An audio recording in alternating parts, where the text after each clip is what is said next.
Let me preface this video by saying if you don't like spicy books and that is not your vibe, you are not here for the spice, you just want cheesy little romance, this is not the video for you. Do not watch this video. It is explicit. We are going to talk about spicy books. So that's your warning. There you go. Recently read the Chicago Ruthless series by Sadie Kincaid, and it is sorry, the sun is so bad. It's a 3-book series about a mafia family. So the first book is about Dante, who is the middle child. He's the second brother. Second book is about Joey, who is the youngest child, and she is the daughter. And then the third book is about the oldest son, and his name is Lorenzo. This series just takes you through like the mafia realm of their family, but more importantly, they're just very spicy books. So you get their love stories through all of the books, and I think Sadie Kincaid just does a really great job of making these extremely spicy books also have a really good plot. So I'm going to very briefly tell you guys about them. Starting off with Dante. So like I said, this is the middle son, the second child. And this book is, Dante is like the leader of their family. And there's a lot of darkness to the plot as well, because you see like their family drama, but I'm really only going to talk about like the romance, because I think the dark plot is the more fun, not more fun, but it's the better read part of it because the plot is so good. Anyway, Dante is owed a lot of money by this guy and he's not getting his money. So in return for what he owes him, Dante steals his sister, whose name is Kat. We immediately love Kat. She is just like this strong woman, and she is like, what the fuck are you doing with me? She is awesome. Of course, Dante and Kat end up falling in love, and Dante's dad is like, no, we need the money. What are you doing with the girl? It's just wild. I read this book not so long ago. It was like 2 weeks ago. So I don't really remember a lot of the triggers. But Dante's a little bit of an ass in this, because the way he treats her, thinking that she is treating him poorly, but she's not treating him poorly. She's just trying to escape. Like, this man has kidnapped her.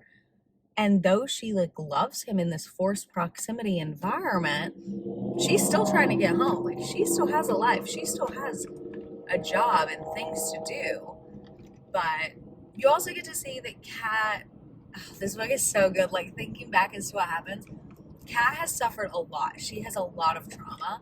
And through them meeting and getting to know each other, Dante helps her like come to terms with her trauma and also deal with her trauma in ways that she like would have never expected. There's a little bit of the book where Dante is kind of an ass, but it's because he thinks she's not treating her right. She thinks he's not treating him right.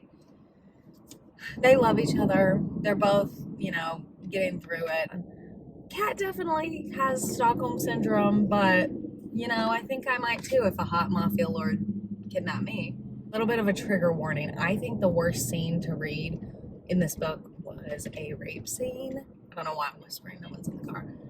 But that would be my biggest trigger. It was like a punishment, not towards Kat, not on Kat. You do kind of see some of that, but it's not explicitly detailed. So this is a third party that you see. It is very detailed. It is gruesome. That's all. Moving on to Joey. This is the second book. Joey is the youngest of the Moretti children. That's the family name. And she is just like the coolest, craziest girl. I think she's 23 in this book. And it is all about her. It is all about her love story. But, she also wants to make a name for herself. She wants to be like the head woman of this family. Their mom is no longer with them. Their dad is the worst. You read about him in Dante. But Joey really wants to make a name for herself. So you get to see her becoming like this super strong woman, and you also get to see her love story. What I didn't mention is in the first book, you get introduced to another guy named Max, and he is Dante and Lorenzo's best friend. He's like their brother. He's like their third business partner in a way. The three of these guys basically run this mafia world. Joey has known Max since she was a child. This is her oldest brother's best friend, and there's definitely some mutual connection here. I don't think I saw it at all in the first book because I was too focused on like Dante and Kat, but this is such a fun story. I think I liked it just as much as I liked Dante. So it is about Joey, who is this like rebellious 23-year-old's little sister, and everywhere she goes, she has security. She has these guys who follow her everywhere. They watch her for her brothers, for her safety. I mean, her brother, she's part of the biggest like mafia family in Chicago and definitely in the country. So it makes sense. She has security. But there's this night out, and Max kind of comes to her rescue. Maybe not her rescue. She probably didn't think she was getting rescued, but Max comes and saves her. Their mutual attraction. Their mutual attraction is definitely shown, and she proceeds to use Max, who is significantly older than her, like probably 10 years at least. I don't know. But she then asks Max for help with pleasing men because she is a virgin. She has never been with anybody. She's 23. And she's like, no better person to teach me than Max. So it is wild. Of course, they also fall in love. It is a really fun story. I love like the brother's best friend trope. It's just so funny. And of course, the boys, Dante and Lorenzo, lose their freaking minds when they find out because that's their best friend and that is their little sister who is quite a bit younger than him. So this book is really cute. But like Dante, you have some harsher themes in this book as well. Sadie does a great job of giving these books actual plots and not just being full of spice. They definitely are. These books are spicy books through and through. That is mainly what they are. But Sadie does a good job of giving them a deeper plot and more, darker themes than just constant spice. So anyway, that was Joey. Absolutely loved it. Brother's best friend. Amazing. Super cute. I shouldn't say cute. It's not cute at all. It's a dark mafia spicy romance, but good. Super good. Let me just say, I am so hard with remembering these girls, like the female main characters' names, except for Joey, because the guys put such pet names on them. So in Dante, Kat's pet name was Kitten. Like he only called her Kitten. And in Joey, Max only called Joey baby girl. And in this third book, Lorenzo, I cannot for the life of me think of what the female main character's name was. But Lorenzo only called her Sunshine. Like that was her name, as far as I know. That's gonna drive me insane. But this is the epitome of a grumpy sunshine relationship. This is close proximity or forced proximity, I guess. And I don't want to say enemies to lovers because they definitely weren't enemies, but they were definitely like forced to live and work together. This story is about Kat's cousin comes to live with them. What is her name? That's gonna drive me insane. But Kat, who was featured in the Dante book, her cousin is running away from her terrible husband. And Kat always said, if you ever need anything, come and live with me. Regardless of how horrible her situation was, she's still just like the most positive person in the world. She is so happy with her little yellow sundresses. And she is such a ball of sunshine in this mafia family. And Lorenzo, he has been in a marriage for a very long time. However, his wife unfortunately passed away. She had cancer. I don't know what kind. But she passes away. Sorry, I guess that's a spoiler alert.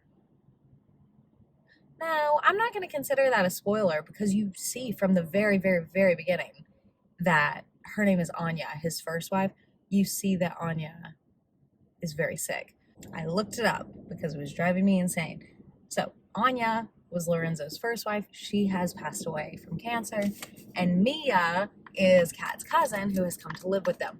So while she is at their house, she's the nicest person in the world. And she feels bad. She's like, let me do something. Let me work. Let me help you guys. So they task her with like cleaning up their mom's library and their files and stuff. Of course, that's also where Lorenzo does most of his work. So they are forced to work with each other and you know, always be around each other. And Lorenzo has sworn off women. He was in love with Anya. She was just the love of his life. And he was like, I'm never getting married again. I never want to be with anyone again. I'm good. Mia is also like getting out of this like very abusive household and marriage. So you just don't think they're going to be together. I mean, obviously they're going to be together, but neither of them want to be together. But of course, there is this mutual attraction. Duh. In this book, you do see a completely different type of relationship. So Lorenzo and Mia, also Lorenzo and Anya, have a sub-dom relationship.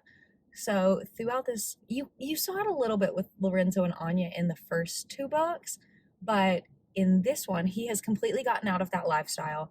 And Lorenzo's like, I'm not taking a sub. I'm not doing this ever again with anyone. Like, Anya was my last. I still love her.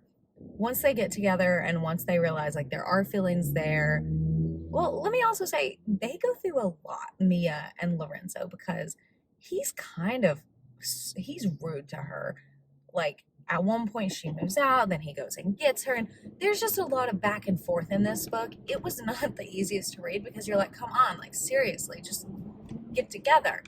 But once they are together, once they're happy, Mia has since been exploring like the subdom kind of relationship and lifestyle, and Lorenzo's like, no, I'm never doing that. She's like, I want to try it. So you also get to see them explore this new type of relationship, and it's very interesting. This book was not my favorite of the series just because I thought that the first two were darker. They talked more about like death and trauma. Well, I shouldn't say that because this one literally talks about Anya's death. I just thought the darker themes and plots of the first two made for better stories. The spice throughout all of them was equally good. Really liked this series. Sorry, this isn't much of a review. It's more of me just talking about it because I'm now a huge fan of Sadie Kincaid's. I really like hers. I really like her book. I recently read another by her that I should do a whole nother review on it because it is wild. It is the craziest book I've ever read. It's called The Perfect Fit, also by Sadie Kincaid. If you're wanting to dabble in the dark mafia realm, and again, like, I cannot say this enough. If you should not read these books if you do not like spicy books, but highly recommend if you do like spicy books and if you want to get into the dark mafia realm, absolutely read these books. Start with Dante. I think I gave the first two 4 out of 5, and then I gave Lorenzo like 3 out of 5. But Sadie Kincaid is also releasing a 4th book. I have absolutely no idea what it's about. Apparently, it stays in the family. So yeah, I'm really excited for that one. I think it comes out soon. So I'll check on that, put in the comments. But thank you guys for watching, and as always, happy reading. Bye!